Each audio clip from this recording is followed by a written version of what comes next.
Assalamualaikum Bu Tuti. Waalaikumsalam Bu Diana. Bu Tuti apa kabarnya hari ini? Alhamdulillah, baik kok Bu. Hmm, ada apa Bu? Saya perhatikan dari kemarin, sepertinya Ibu agak murung. Kenapa? Nampak ya Bu? Iya. Begini Bu Diana, sebetulnya saya masih punya sedikit masalah sih Bu. Oh, begitu. Bu Tuti, saya mau ajak Ibu ngobrol. Ibu enggak apa-apa kalau saya ajak ngobrol. Nggak apa-apa kok Bu, malah senang. Karena sepertinya saya perlu teman curhat nih Bu. Terima kasih loh Bu Diana sudah mau jadi teman curhat saya. Iya, Bu Tuti, sama-sama. Saya senang sekali, Bu, kalau Ibu mau berbagi cerita dengan saya. Nah, jadi nih, apa yang bisa saya bantu dan apa yang ingin Ibu capai dari diskusi kita kali ini?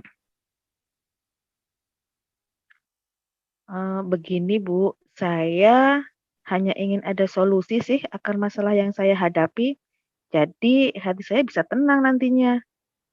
Terus, ada lagi? Jujur ya Bu, saya dari kemarin kepikiran terus dengan masalah ini. Di hati saya ini seperti masih ada yang mengganjal. Begitu. Nah, coba Ibu ceritakan kepada saya apa yang Ibu rasakan sekarang.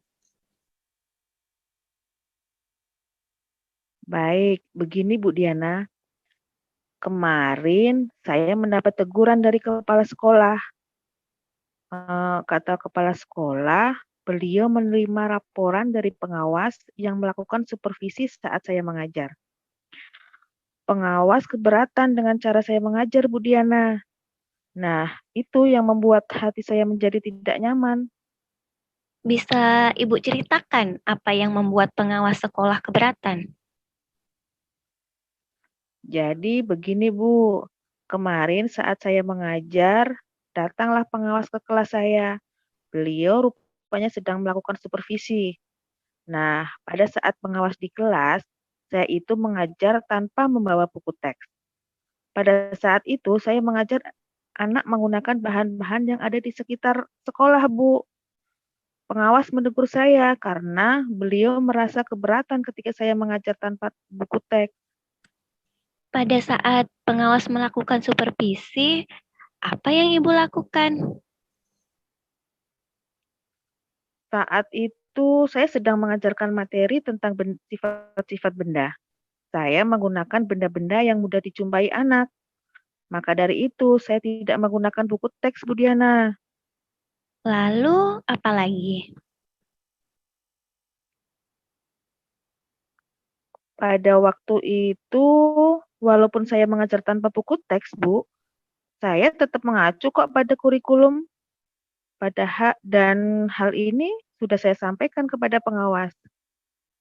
Jadi, Ibu ada menyampaikan pendapat Ibu kepada pengawas. Ada, Bu, saya sampaikan. Saya mengatakan kalau saya lebih sering mengajar menggunakan sumber-sumber lain. Ya, seperti tadi, menggunakan bahan-bahan yang ada di sekitar lingkungan.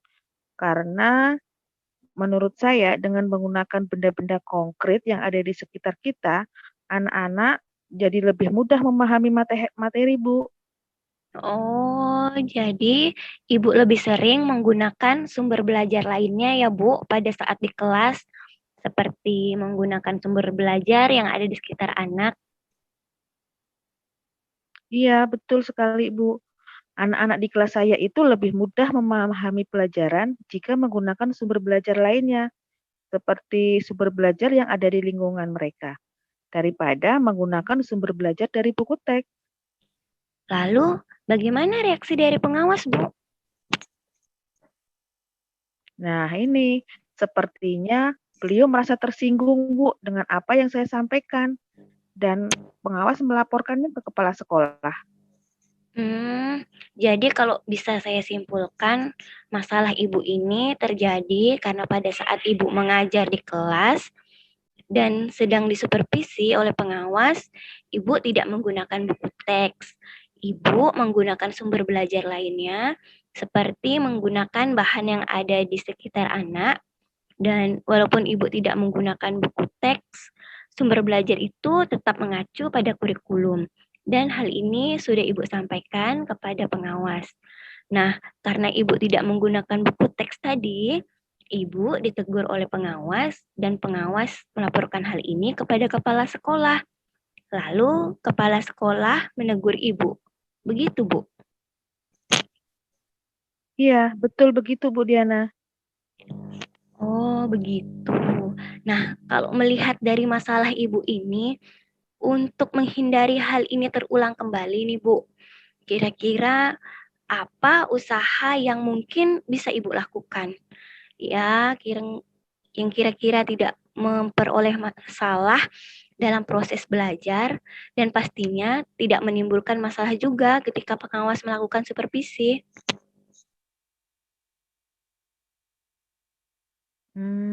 Sepertinya saya ada rencana nanti pada saat pembelajaran, saya akan membawa buku teks, Bu, untuk sumber belajar anak. Ada rencana yang lain yang bisa Ibu lakukan? Ada, Bu. Rencananya saya akan tetap memakai sumber belajar dari lingkungan anak, karena mengingat anak-anak di kelas saya lebih mudah memahami materi pembelajaran ketika menggunakan sumber belajar yang ada di lingkungan. Nah, buku teks ini akan saya gunakan sebagai penunjang sumber belajar nantinya. Wah, menarik sekali apa yang sudah Ibu rencanakan ini.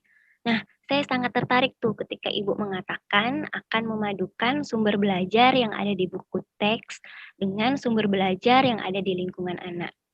Nah, yuk coba kita sekarang bandingkan. Ketika Ibu mengajar menggunakan sumber belajar yang ada di lingkungan anak, dengan ketika Ibu mengajar dengan menggunakan sumber belajar yang dipadukan antara buku teks dan bahan ajar yang ada di lingkungan anak. Nih, kira-kira mana sih yang lebih menarik? Hmm. Wah, ternyata lebih menarik kalau saya memadukan antara sumber belajar yang ada di lingkungan anak dengan sumber belajar yang ada di buku teks, Bu Diana. Hmm, Coba deh Ibu ceritakan rencana ke depan yang akan menjadi prioritas Ibu. Hmm, Oke, Bu Diana. Rencananya, pertama, saya akan datang ke kepala sekolah dan meminta maaf atas kejadian ini. Kemudian, saya juga akan meminta maaf ke pengawas jika ada kata-kata saya yang menyinggung perasaan beliau. Itu langkah awal yang baik, Bu. Kira-kira ada hal lain yang akan segera Ibu lakukan? Ada, Bu. Yang kedua, saya ingin pada saat pembelajaran di kelas nanti, saya menggunakan berbagai sumber belajar, Bu. Saya gunakan sumber belajar dari lingkungan sekitar dan akan saya padukan dengan sumber belajar yang ada di buku teks. Jadi, buku teks akan selalu saya siapkan di kelas supaya pembelajaran di kelas lebih mantap karena belajarnya dari berbagai sumber. Wah, bagus-bagus, Bu. Saya suka dengan apa yang sudah Ibu capai pada diskusi kali ini. Lalu kira-kira komitmen apa yang akan Ibu lakukan untuk menjalankan rencana ini? Hari ini saya akan bertemu kepada kepala sekolah untuk meminta maaf dan akan memulai menggunakan sumber belajar yang beragam, Bu. Kira-kira nih, Bu, siapa yang dapat membantu Ibu untuk menjalankan komitmen Ibu ini?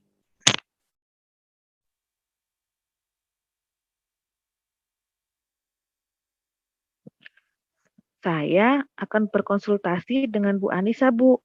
Waktu itu saya pernah melihat Bu Anissa mengajar dengan menggunakan berbagai sumber belajar. Salah satunya menggunakan buku teks juga. Nah, Enggak. nah ini ide yang keren sekali loh, Bu. Ibu pasti bisa melakukannya. Amin. Insya Allah, Bu. Terima kasih ya, Bu. Sudah. Iya, iya Bu Tuti, sama-sama.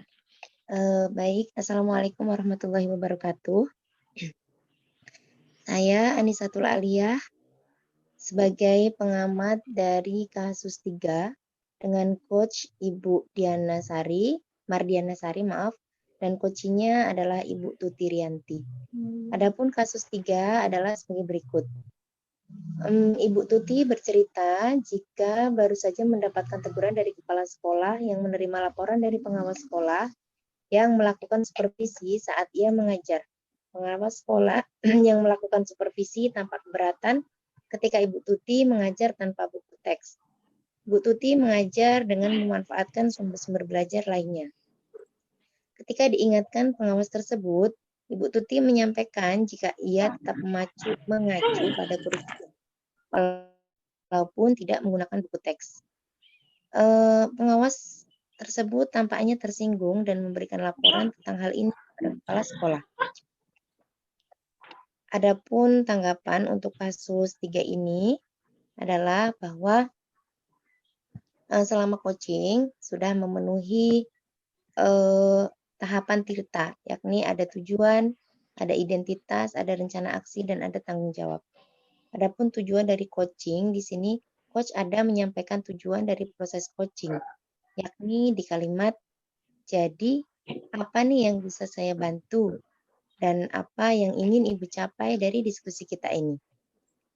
Kemudian untuk identifikasi proses coachingnya bisa dilihat dari kalimat, nah coba Ibu ceritakan kepada saya apa yang Ibu rasakan sekarang.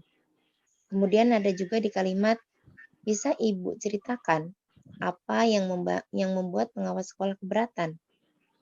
Kemudian coach juga ada mengatakan, lalu apa lagi?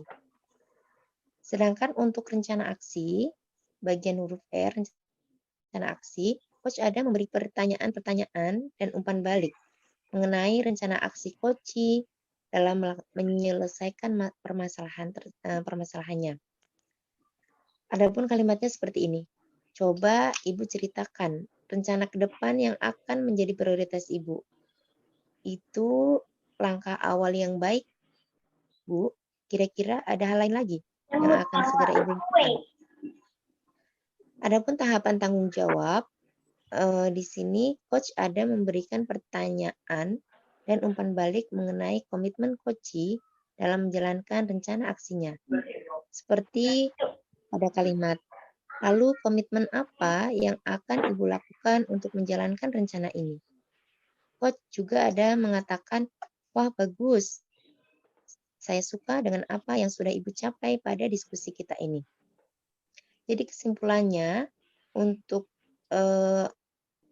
proses coaching di kasus 3 dengan coach Ibu Mardiana Sari dan coach Ibu Tuti Rianti ini sudah sesuai atau sudah melakukan tahapan-tahapan seperti yang ada di tirta, yakni adanya tujuan, identifikasi, rencana aksi, dan tanggung jawab. Terima kasih. Demikian pengamatan dari saya. Wassalamualaikum warahmatullahi wabarakatuh.